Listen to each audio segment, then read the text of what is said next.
Now here's a concept. You earmark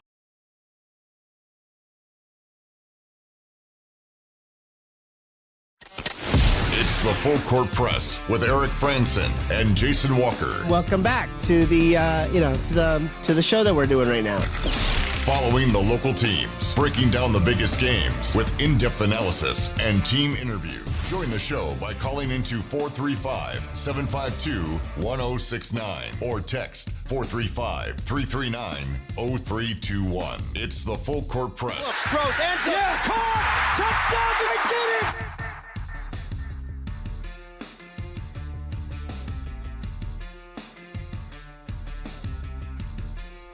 Good afternoon, everybody. Welcome on in. It's another edition of the Full Court Press. Eric Franson, Jason Walker, here on 106.9 FM, 1390 AM, streaming on 1069thefan.com, and on the 1069 The Fan mobile app. Lots of different ways to listen. You can participate, chime in, give us your score prediction for Utah State versus Robert Morris on the Full Court Press text line, 435-339-0321. We'll also talk about Utah State soccer. Big matchup against Utah last night. Utah State volleyball. They've got some big games starting on their season, getting underway this week. And we had a great conversation with Coach Rob Nielsen earlier in the week, if you want to go back and listen to that. And we'll also give you our pick six. We'll try to predict what will happen this weekend. But we will break early here on the show as we will join a national broadcast for the, I believe it's Compass Media Networks who produces these games, but it's going to be... You should know, you signed a contract. Well, it wasn't me. I'm not the program director of the station. That was Will that did that. But nonetheless, it's going to be North Carolina at Minnesota. I understand there's been some weather there. I haven't seen it in the last hour, what it's looked like, but there was a threat of delay.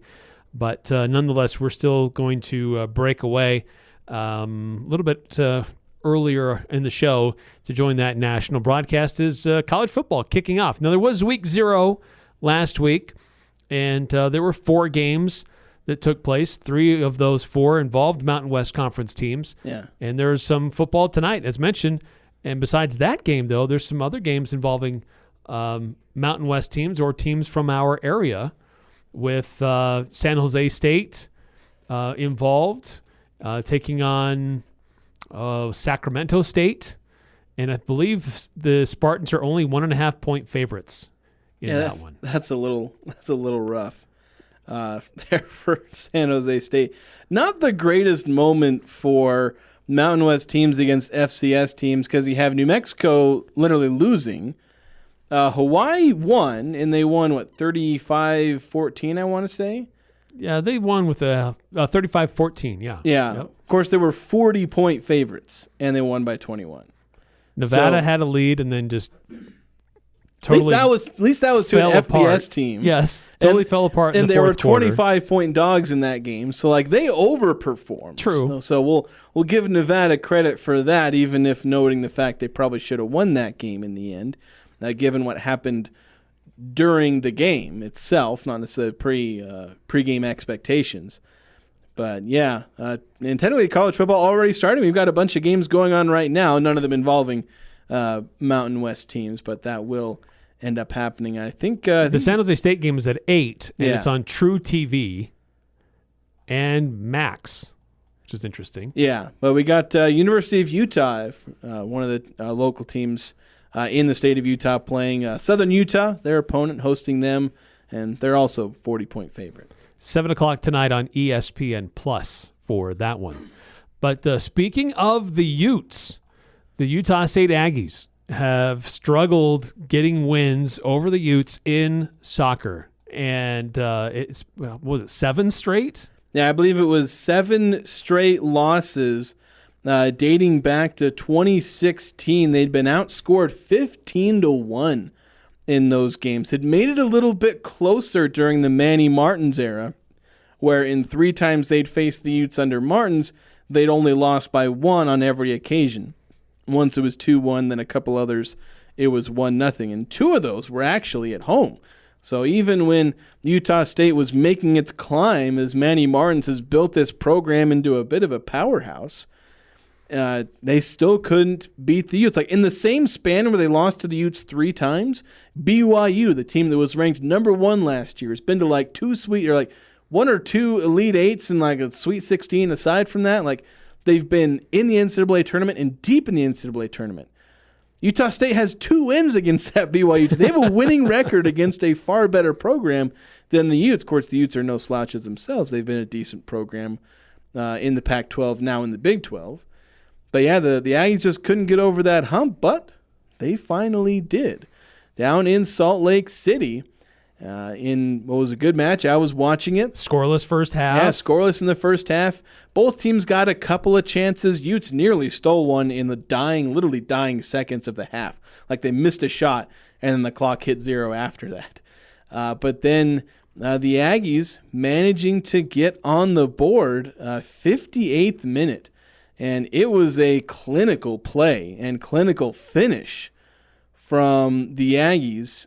Busy Arevalo taking a throw in, dribbling it down to the end line, and then she actually tried a cross, had it blocked, hustled to get to it, dumps it off basically right to the penalty spot, and Summer Diamond runs on it. And it's a shot that's so good and so, close and easy, like you'd get chided for practicing that in practice. You're like, when are you ever going to get that shot?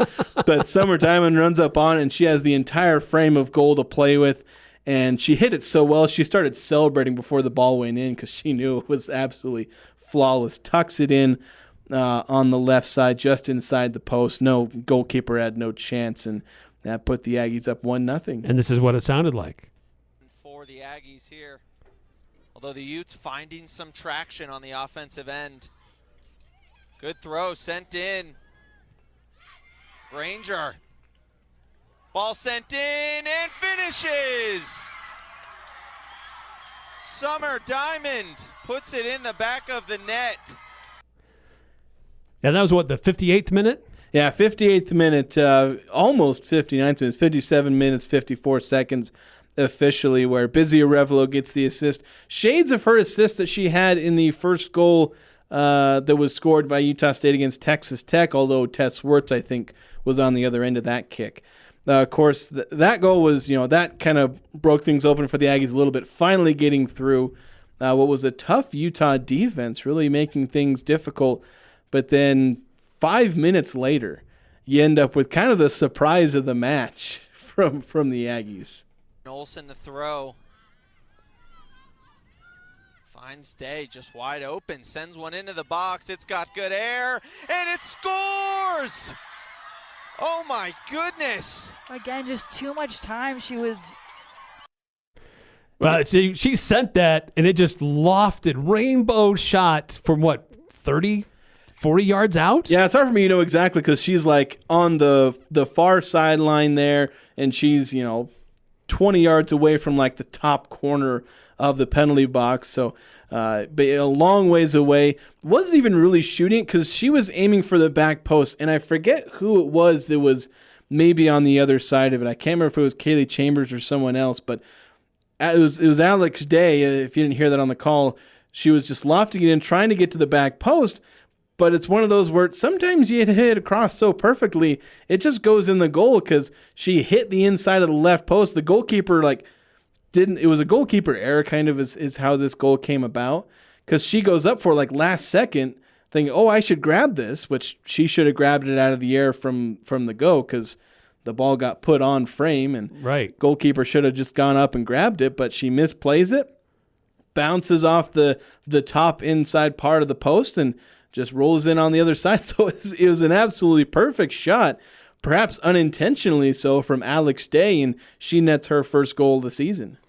Yeah, and just on the upper left-hand corner, there was hardly any other space where that ball could have gone, but they were able to put it in and get that second goal of the match, and ultimately, they were able to hold on after that. Yeah, that was the margin. Utah really putting the pressure on in the end, similar to Texas Tech, where Utah State kind of just they play a little more conservatively, and that's not a bad thing to do.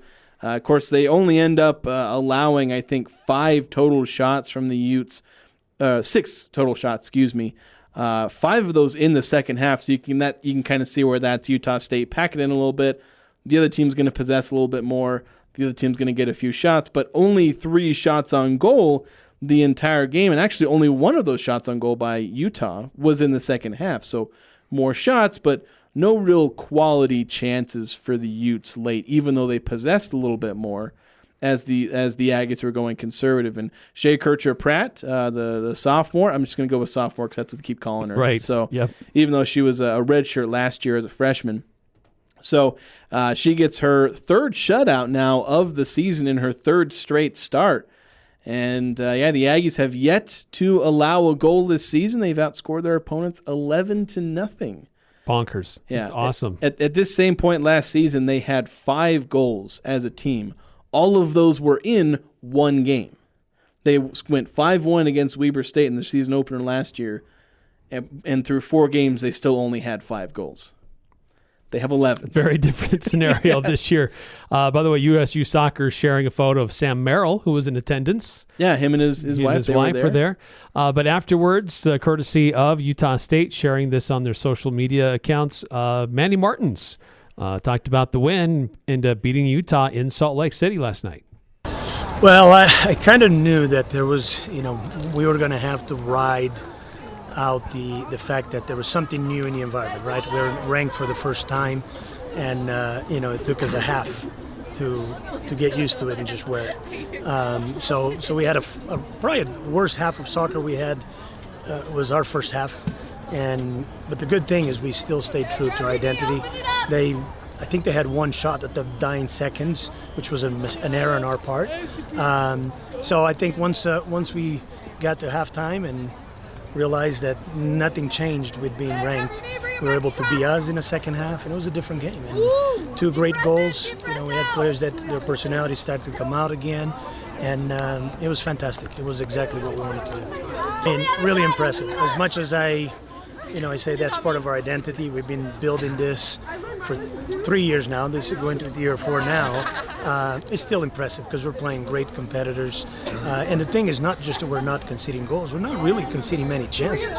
But that's, credit to the players, credit to our staff. I mean, we have, Aaron that, our forwards are scoring because Aaron has put years of work into helping him work out the details. I mean, our goalkeepers are performing because of the work that Michelle does, and our backline is getting better also with the contributions of EE. So when you put all that together, plus the work that the players are doing, I mean, I'm enjoying it. I'm really enjoying it right now. No game's more important than the other. I mean, right now the most important game is the next one. However, the reality of it, when it comes to recruiting and also building the confidence of our team, being able to get good results in state, it just solidifies who we are and that we're here to stay. We're going to be competitive and we're going to compete for everything.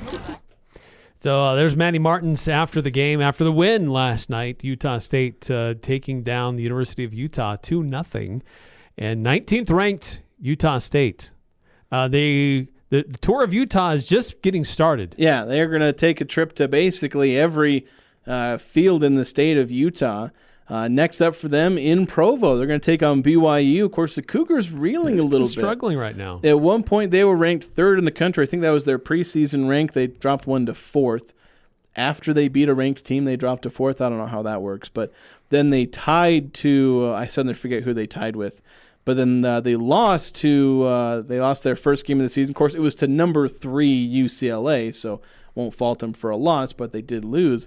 They've dropped all the way to number 16, so the Aggies, it's going to be a tough matchup, but it's a team that's coming off a loss, so they may be motivated to come back and defeat a ranked Aggies team, especially because the Aggies beat the Cougars last year. All the Cougars got their revenge for that game in the tournament. So maybe they're not going to be gunning for revenge, but they'll be wanting to rebound from a tough loss against a really good opponent. And a bit of a struggling start to the season for them. It's the team that had a lot of expectations, but they're 1-1-1 through 3 or 4 games for them. So it'll still be a tough game for the Aggies, and they'll have to play their best. Alex Day also spoke after the win last night. She scored a goal, had herself a day at the University of Utah. Yes, she had herself a day. So we'll hear from Alex next.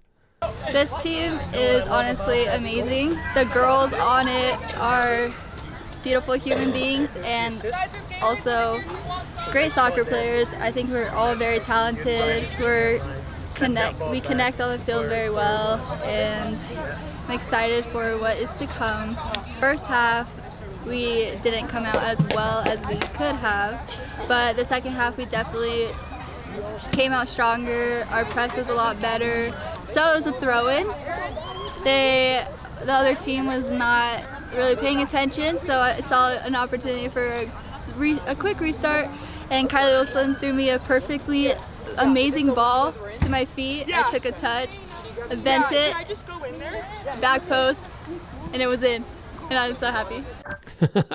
That was, both of those scorers for Utah State came off of throw-ins, like shortly after throwing the ball into play. Yeah, Alex's was just kind of a spur of the moment. She plays one in the back post.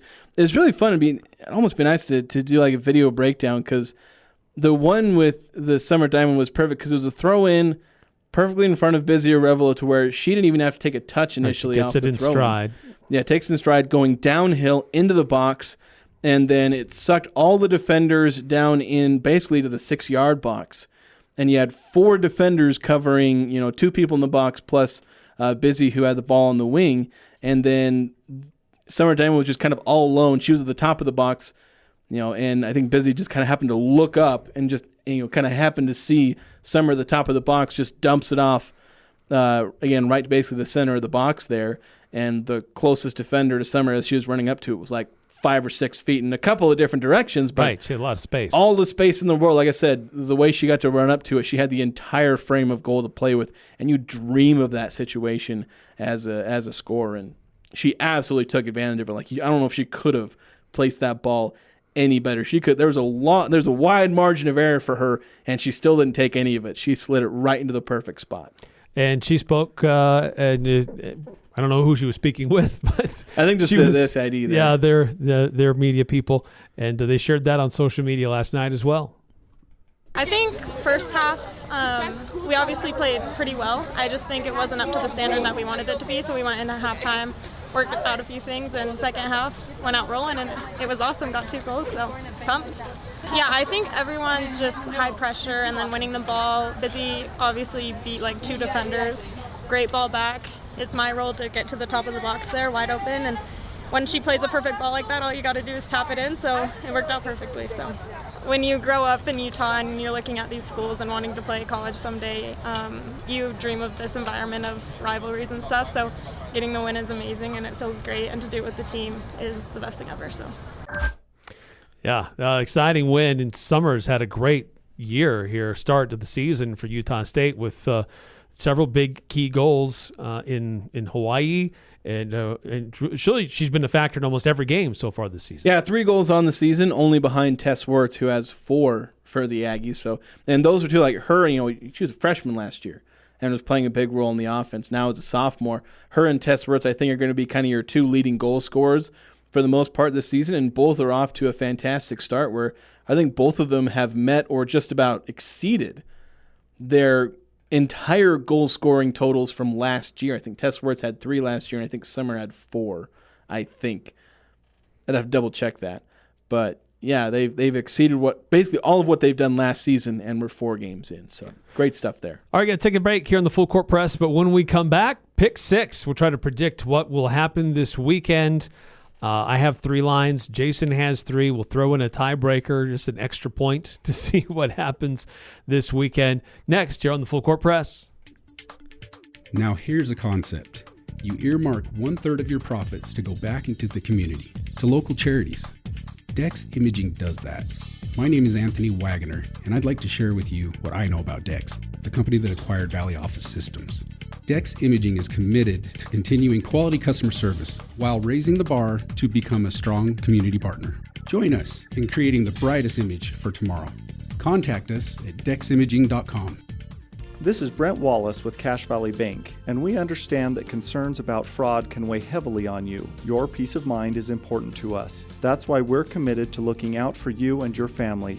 Our team keeps a vigilant eye on your account, and if you ever have concerns or need support, we're just a call or visit away. Whether you need advice or just someone to talk to, our friendly staff is ready to help. We're more than just a bank. We're your neighbors, and we care about your security. Visit your local branch today. Cache Valley Bank, member FDIC. This is Jay with Daryl's Appliance. We have some great Labor Day specials, including up to 40% off a wide selection of top-of-the-line appliances. Your favorite brands, including Whirlpool, Maytag, GE, KitchenAid, and more. On top of these massive discounts, we're throwing in exclusive rebates to make your savings even sweeter. It's a double whammy of value. Hurry in and celebrate Labor Day with fantastic savings for a limited time. Service always comes first at Daryl's, west on Airport Road, open until 6 p.m. on weekdays, 5 on Saturday. Interviews, analysis, and a little bit of fun mixed in. The Full Court Press on Sports Talk Radio, 106.9 FM, 1390 AM. The Fan.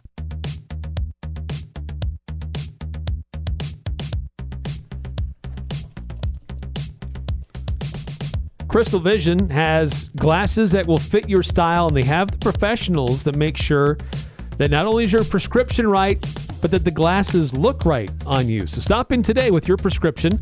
Let Crystal Vision fit your glasses to your style. They're located on 14th North in Logan by Sportsman's Warehouse. So, yeah, big game coming up on Saturday for Utah State, getting the season started.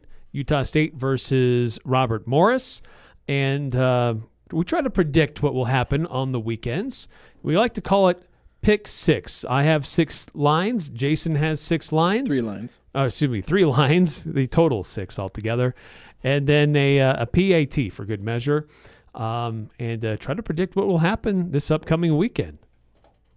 I bet you $20 I can get you gambling before the end of the day. No way. It's the Full Court Press Pick 6. Ever since March Madness ended, I am so bored. 6 things we think will happen this weekend. I don't know how the whole betting thing started, but it's fun. That whole line about being bored ever since March Madness is over, I feel like that's very true for me. Or at least after, it's more like after Portal Madness is over, because that keeps me entertained. Portal Madness is maddening. Yes. That's true. It is actual madness. Yes. In an almost negative way. All right. I won last week, so I'm going to defer. I'm going to have you go first, Jason. All right. Okay, so here are my lines.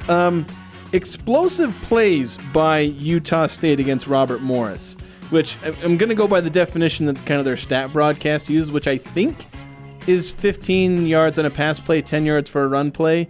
I'm going to have to double-check what that is. I was going to ask you how you define explosive. I'm going to use the stat broadcast definition, and I'll double-check what it is. But because basically, my understanding was a 20-yard pass play and a 15-yard run play. Maybe let's go with that. Let's go with that. 20-yard pass, 15-yard run. That's the definition of an explosive play. Okay. So I set the line at 10.5. For Utah State. For Utah State. I'm going to take the over. I'm going to take the under. Okay. All right, and then Utah State soccer going up against BYU on Saturday. Combined goals for both teams, 2.5. Ooh. I'll take the over. I'm going to take the under. Take the under again. I think we're at a low-scoring one. And then Utah State and San Jose State are both playing FCS teams this weekend. Which team will score more points, Utah State or San Jose State, in their respective games? Utah State. I'm going to go Utah State as well. All right, Eric, now to you. Okay, Spencer Petras. I mentioned this last hour, what I think his passing game will look like. So Spencer Petras, passing yards. I'm going to split it right down the middle of what I said. So I'm going to set the line here at 225.5. I'm going to say under. Okay, I'll take the over. Shutouts involving Region 11 football teams Friday night. 1.5. I'm going to say under. I will take the over. And then shutouts involving Mountain West teams this weekend. Under. 2.5. Just under. Shutouts don't happen in college football very often, Eric. I'm going to take the over. 3+ shutouts involving Mountain West teams. Doesn't mean that a Mountain West team doesn't score. It could be their opponent who doesn't score. Yeah, I know what you mean. It's a shutout involved in the game. And I took that into account on the high school side, too. Okay. Still taking the under. Still taking the under. Okay. Right, and you got a tiebreaker. Yes. Tiebreaker. I have one. If I have a backup, if you want to use that as a tiebreaker. Or did you have one? I had one. So combined home runs in the Yankees-Cardinals series this weekend. Setting the line at 5.5. I'm going to say over. Okay, I'll take the under. All right. I mean, Aaron Judge might get that himself. I know. That's basically what I thought. I was like, it's like Aaron Judge is going to get like 2 of those. Yeah, so, probably. So I was just like, I think the rest of everyone can get 3 or 4. So hey, that's going to do it for us here on the Full Court Press shortened show today. We've got college football that we're going to be joining the broadcast for the North Carolina Tar Heels at Minnesota Gophers. And we'll have a lot of college football and NFL games broadcast here on The Fan starting, it started last week. We've had some preseason NFL games here on this station. But we'll break away a little bit early for that. But we'll be back tomorrow and continue to get your predictions as we get closer to game day for Utah State on 106.9 The Fan. Hi, this is Gene Needham of SC Needham Jewelers. I would like to welcome all USU students back to Logan. Perhaps this is the year you'll get engaged. Thousands of Aggies have shopped our store over the past century.